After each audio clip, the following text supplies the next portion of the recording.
Yo, yo, yo, it's your friendly neighborhood knucklehead, and this is vlog 6. And in this vlog, I'm gonna, as always, be giving a little bit more background as to how things started, and then a little bit more on how things are going and what I'm looking toward in the future on this new healing journey that I've started.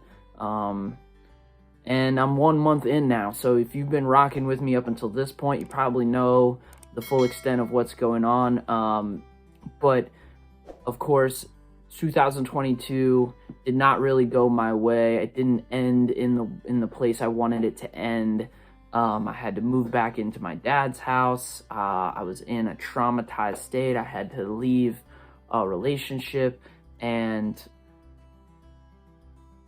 I was caught in 2022, I was caught in this anxious, avoidant, dysfunctional attachment cycle. And I touched on the graphic, and I'll bring this graphic up again, where there's, an avoidant and an anxious person, and that causes this sort of downward spiral in a lot of relationships. And it seems to be a really common thing. And sometimes, depending on what the dynamic is, it can even switch between you and the other person, where if one person gets really involved in something, then the other one tends to try to get anxious, and then vice versa, it switches when the other person gets involved heavily in something.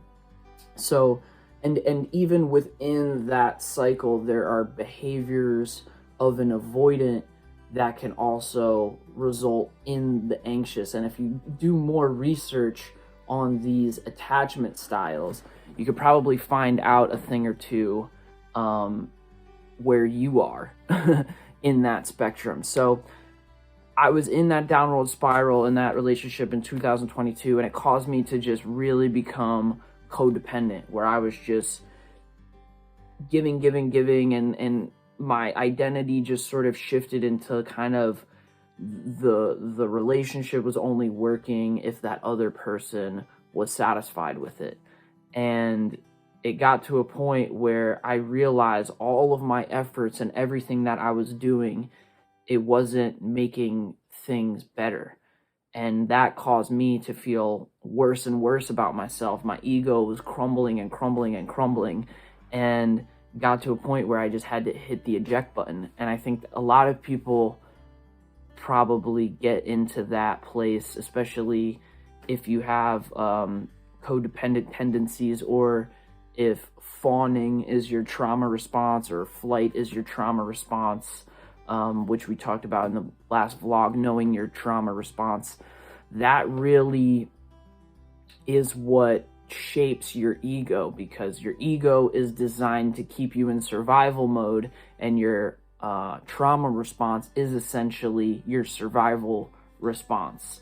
And that's sort of where I ended 2022, was I was in survival mode, broken ego, had to put myself back together, 30 years old, moving back in with my dad. So it was really all like, and this is as vulnerable as I can be, that was where I ended up. And I decided I was going to reclaim who I was. I was going to, try to move forward in the healthiest way possible and put myself back together. And this vlog was my idea of holding myself accountable, being a progress report, and also showing all you regular people out there, because I'm just a regular dude. I'm just a regular person, trying things out, and making my way through being my highest self, or my best self. And this has been my journey. So if you've been rocking with me this far, we're 1 month in, and you know how I got here. But the first step was healing, and the first step of healing is finding a therapist. And even my therapist said, first step is healing. And what is that? So for me, because I was in a survival trauma response, my therapist had diagnosed me with post-traumatic stress disorder, which sort of means that there's also deeply rooted traumas that I have not addressed in the therapy that I've done in the past. So I'm still in the process of digging deeper and deeper into that. But right now it was just about healing and comforting myself and getting myself out of this traumatized state. So a big part of that was identifying when my ego was getting triggered and when I was triggering myself with thoughts, if I was reflecting on the past and I was ruminating. Ruminating was a big issue, and overthinking and analyzing things that happened. I had to learn how to let go. And that was a big step in Googling and watching YouTube videos on how to let go. And I've said this in the past vlogs, but letting go and living for me, reclaiming myself, and doing the things that I love to do with purpose. It wasn't just to cross things off the list anymore. That was in 2022. For me, it was I was doing these things and putting them out there because that's who I am. And I was feeling a sense of purpose with that. So still putting out the content, still doing gigs, still hanging out with my family, and all the other activities, exercising. I was doing it with a sense of purpose because I wanted to be my best self. I wanted to be my higher self. Like, that was my purpose. It was not to just go about my day and have tasks to do. It was about everything that I did had a purpose in me being the best version of myself and me being the healthiest version of myself. So the one thing, obviously, that was new that I brought into healing was meditating. And I'm going to bring this new scale of consciousness up. And we've looked at the Hawkins scale of consciousness before in the past, but this is another one that sort of shows also our experiences along with the state that we're in, or the consciousness level that we're in. So when I'm in a healing state, you're definitely towards the bottom there. But because I've had therapy experience in the past, I knew, okay, I am really down in the dumps here.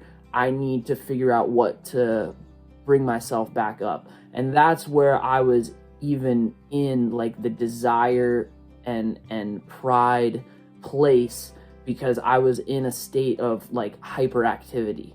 I wanted to get going. I wanted to get healing. Like, what do I do? What do I do? What do I do? I wanted to get working on it.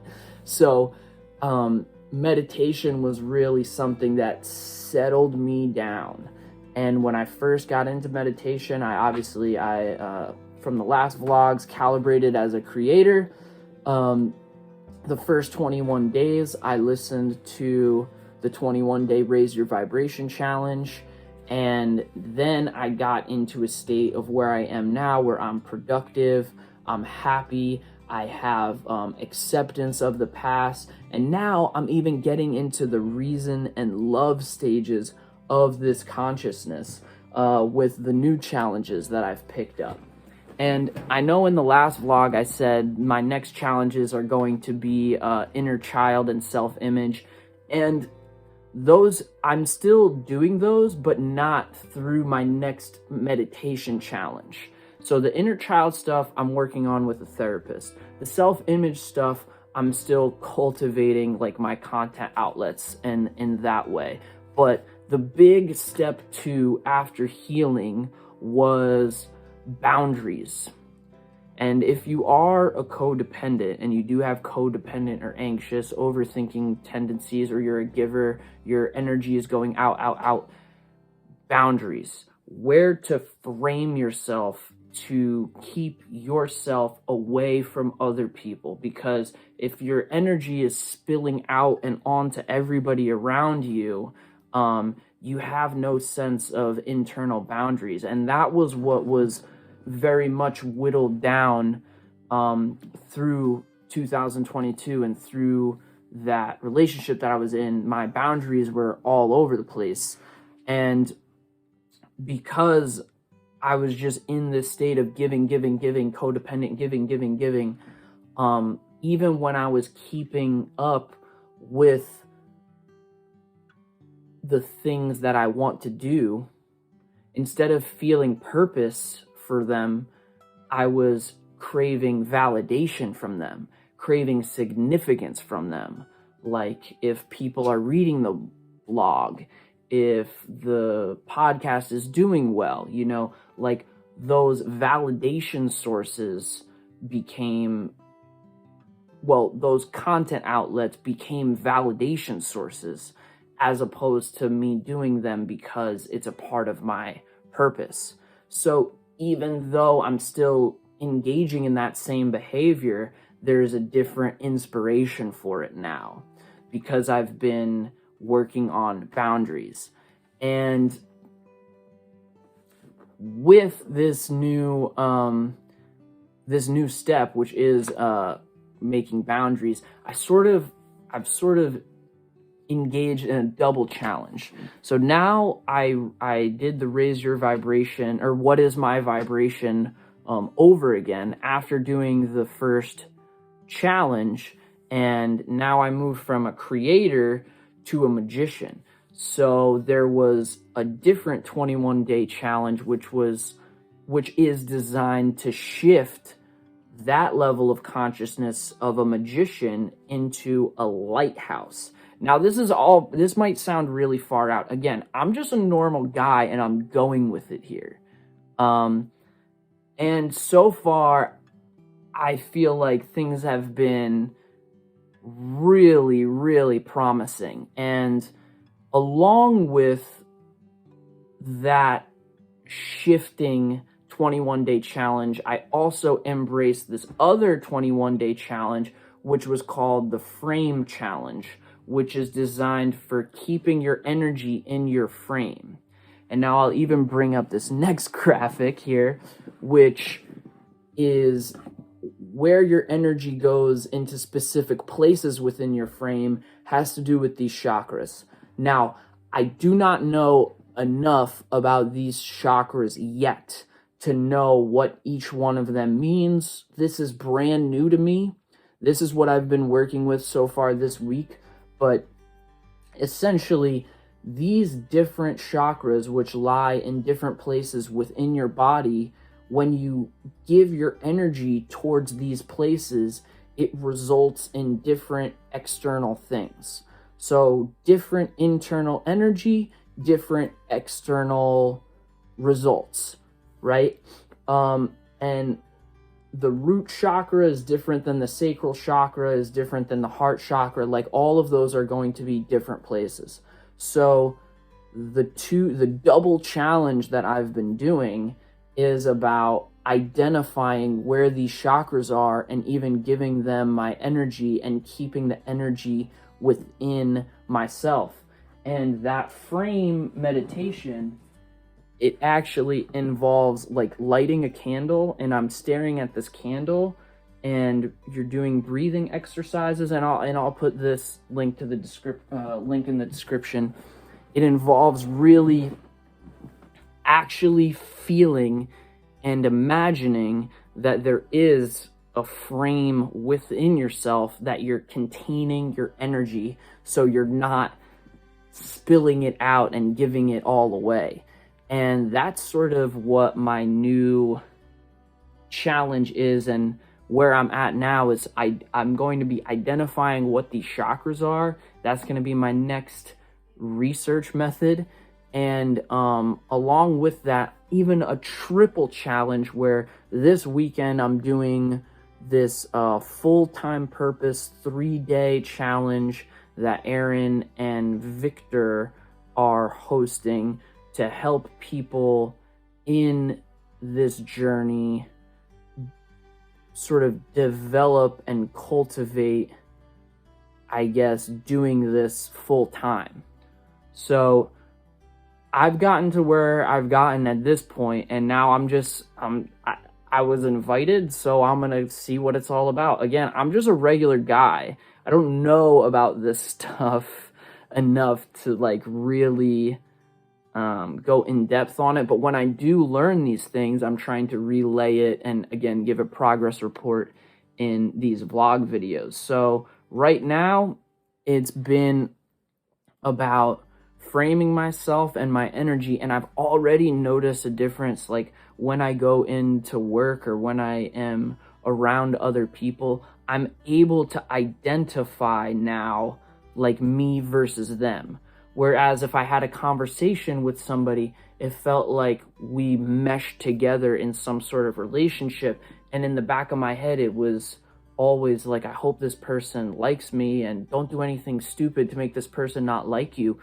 That side, that ego issue, that stuff, that has just completely disappeared with this meditation. So I think this is a really, really cool thing, and I'm excited to see what's going to happen at the end of this journey. And I am still keeping in mind the self-image stuff.